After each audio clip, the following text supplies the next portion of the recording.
Hola, ¿qué tal? Buenos días, buenas tardes, buenas noches, dependiendo del horario en que esté revisando esta sesión número 12 de macro y microeconomía. Ay, mira, hay un dedazo en la portada. Macro y microeconomía.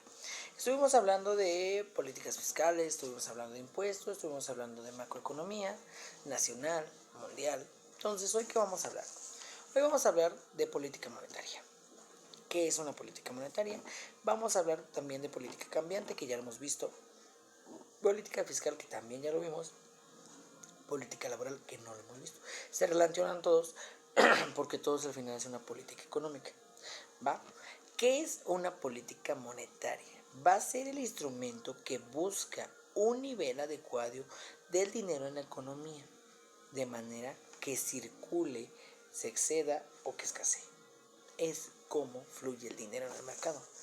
Ok, la política monetaria es que el Estado logra manejar de manera adecuada la circulación del dinero.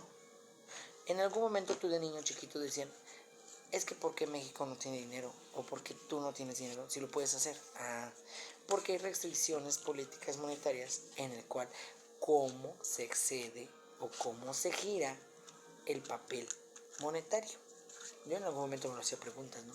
¿Por qué no hay dinero si en algún momento puedes generar monedas y puedes generar billetes? No, hay una política. Entonces, el Banco Mexicano tiene que emitir billetes para comprar los dólares al ingreso del país.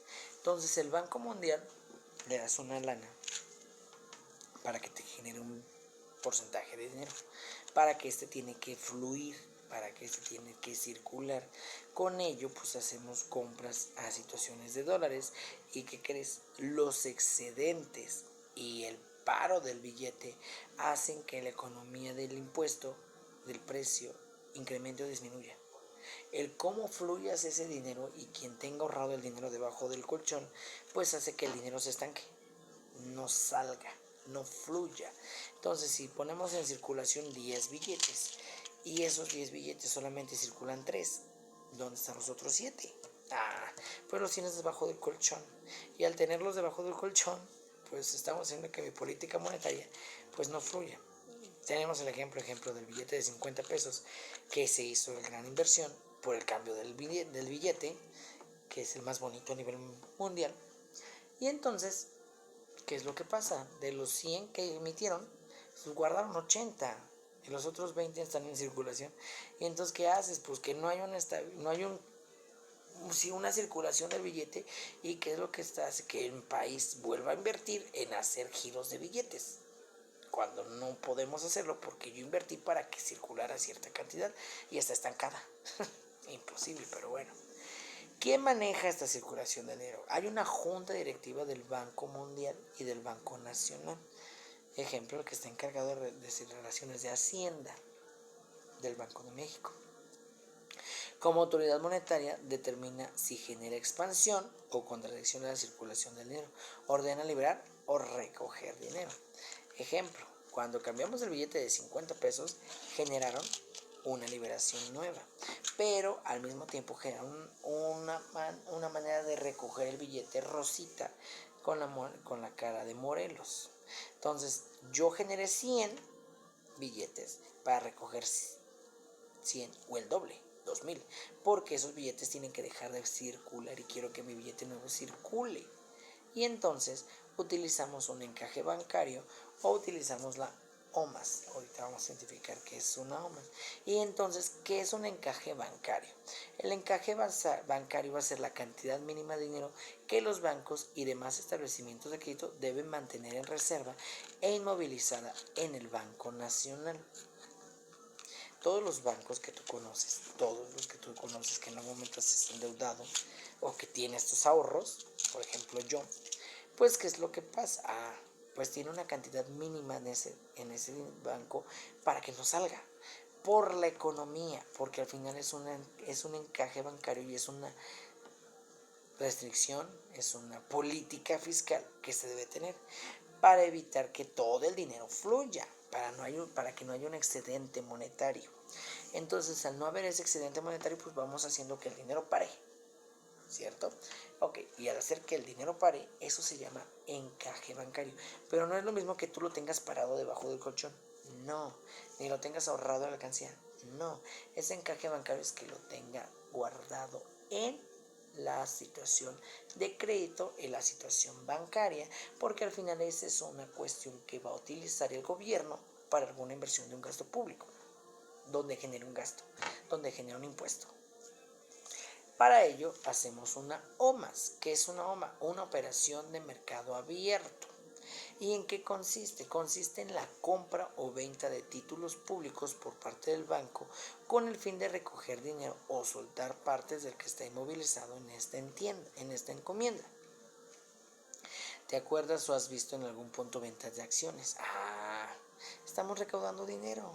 Si tú haces que al final compremos y vendamos dólares, esa es una operación de mercado, esa es una OMA. Entonces estamos haciendo que el dinero fluya, sí, porque yo tengo dinero reservado. O por ejemplo, en algún momento has visto en los bancos, yo cuando era niño me daba mucho asombro, cuando te vendían las monedas, las onzas, las libras, ok, o la situación que no entendía, que decía cuál es la compra y venta de mercado, del dólar o del euro. Esta es una operación de mercado abierta, donde hacemos que estamos recaudando fondos para hacer la movilidad del dinero. Estamos haciendo que el dinero fluya, que salga, que se estabilice, pero al final sigo teniendo ahorro de esas monedas. ¿Cómo funciona entonces mi encaje bancario? Entonces, cuando hacemos que la junta directiva de los bancos determine la necesidad de reducir la circulación, modifica el proceso bancario. Aquí tengo un ejemplo. Si se encuentra en el 20% de todos los bancos del país, debe guardar en el Banco de la República el otro 20% de los dineros que recibieron del público, cuentas de ahorro. ¿Okay? Si te das cuenta, cuando tú ahorras, cuando son gastos de inversión, cuando tú congelas tu dinero, cuando tú lo metes al banco, lo juega. Esa es realidad, los bancos lo juegan. ¿Y qué es lo que pasa?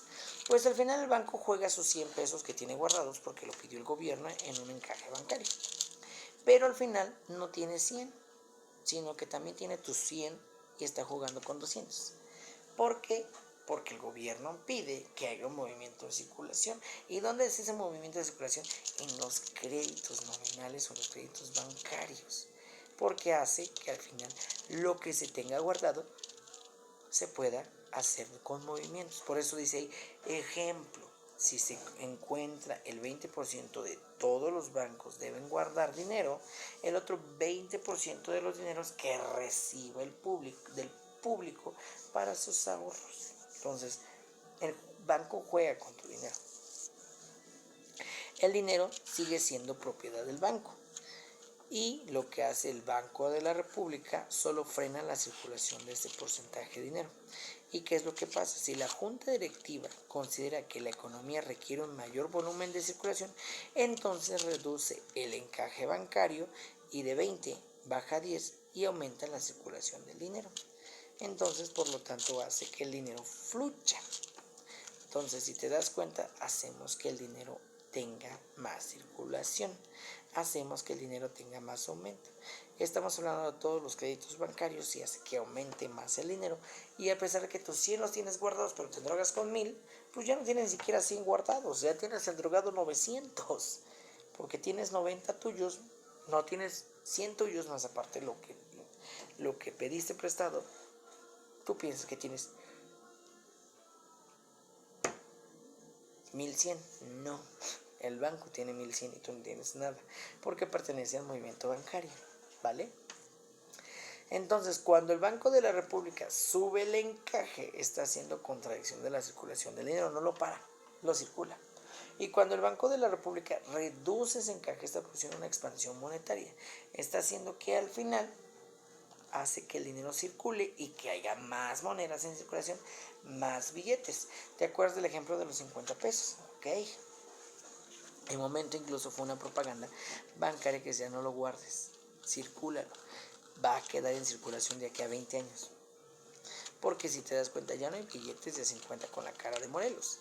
Ya hay muy pocos, porque hicieron que entonces el encaje bancario es que se redujera el movimiento de ese billete y que circulara el nuevo. Pero vuelvo a lo mismo, si yo mandé 100 a circular y solamente hay 20, ¿qué tengo que hacer? hacer más billetes, pero ese es endeudamiento público, endeudamiento federal, y pues no fluye entonces el dinero. Entonces, ¿qué es lo que pasa aquí? Se hace una expansión monetaria. En esa expansión monetaria, pues que el dinero fluya, que el dinero surja, que el dinero se mueva, se expanda.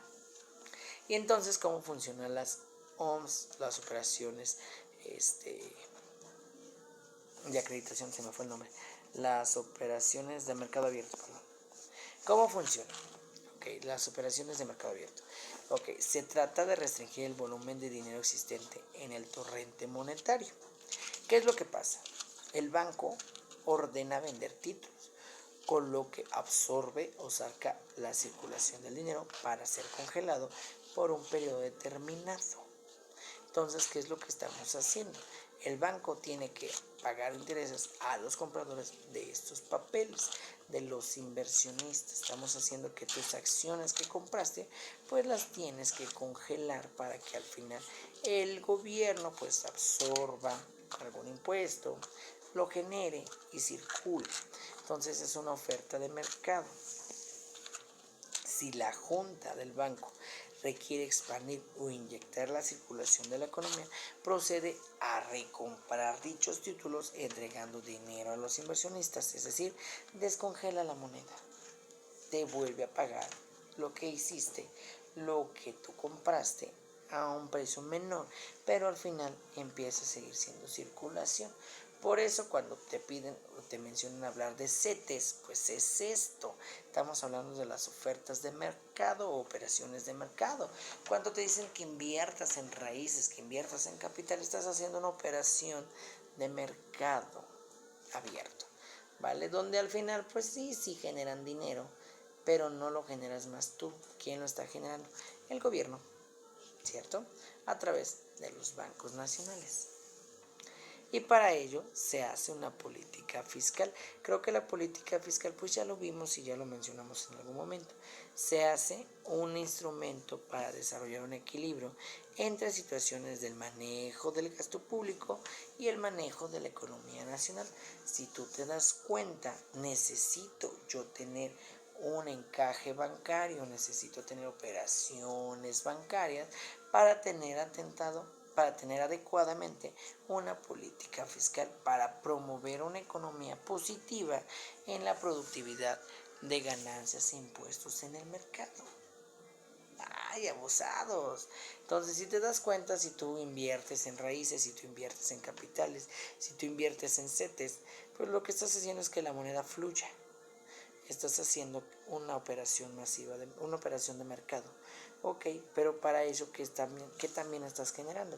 Estás generando una ganancia en el sector público y estás generando una ganancia en el sector gubernamental, que son los impuestos.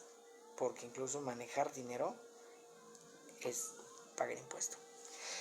No me digas que no, por ejemplo, como empleado, como trabajador, pues manejas un descuento monetario y es el ISR, el impuesto sobre la renta.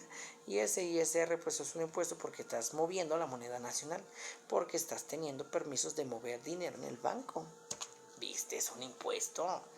Estás dando impuestos. Por ejemplo, tú si compras una caja de cerillos, te cuesta 10 pesos. De esos 10 pesos también hay un impuesto en el cual se va a absorción del gobierno. Estamos hablando de 10 centavos, 15 centavos, pero a volumen son cantidades enormes. Por eso es esa política fiscal. Pero si yo te digo que esta caja de cerillos es una ganancia y que la empresa te está dando una acción, ¿tú qué es lo que haces? Compras la acción y te vuelves accionista de la caja de cerillos. Pero al final, al tener la caja de cerillos, me vas a pagar un impuesto. Y entonces, tengo la caja. Sí, no es tuya, porque nada más tienes un cerillo de la caja. Porque te vendí una acción. Y entonces de esa acción, pues me vas a generar impuestos.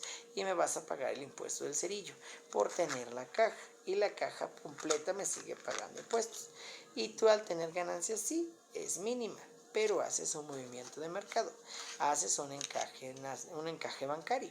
Pero al final, yo genero una operación de mercado. Y al final, pues piensas que ganas.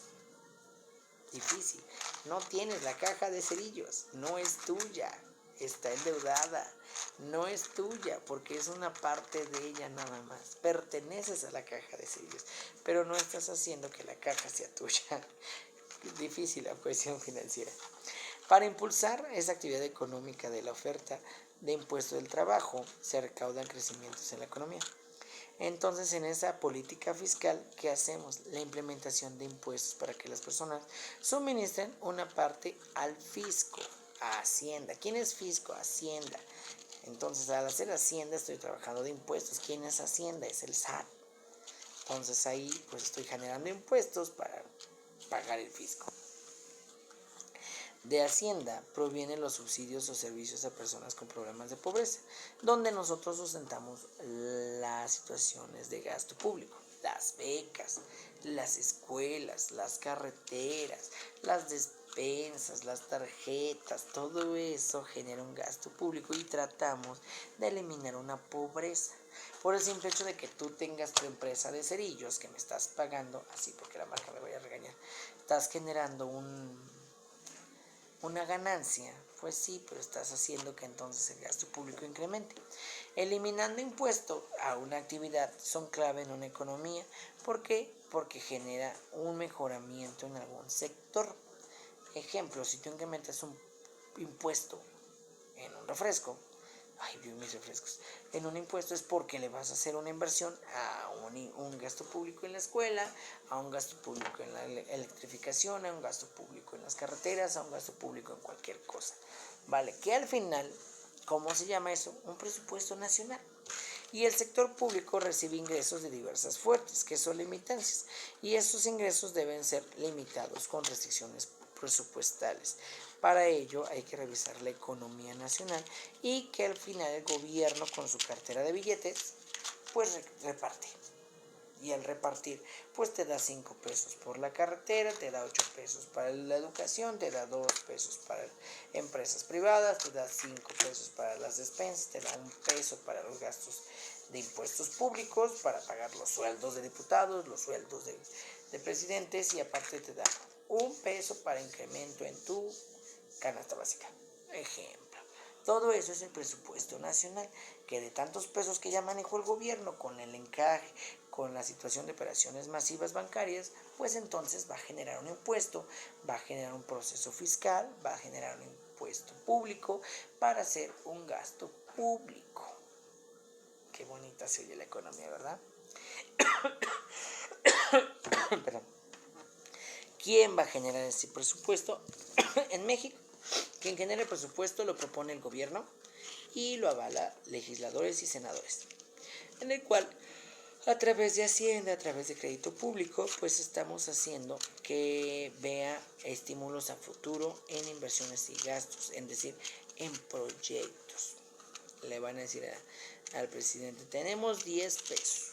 Dice Hacienda que los puedes gastar en esto porque hace falta esto y que tienes que repartirlo en 32 estados, en 1,252 municipios, en tantos miles gobernantes, en tantos miles, en 8 millones, si no me recuerdo, 8 millones de mexicanos.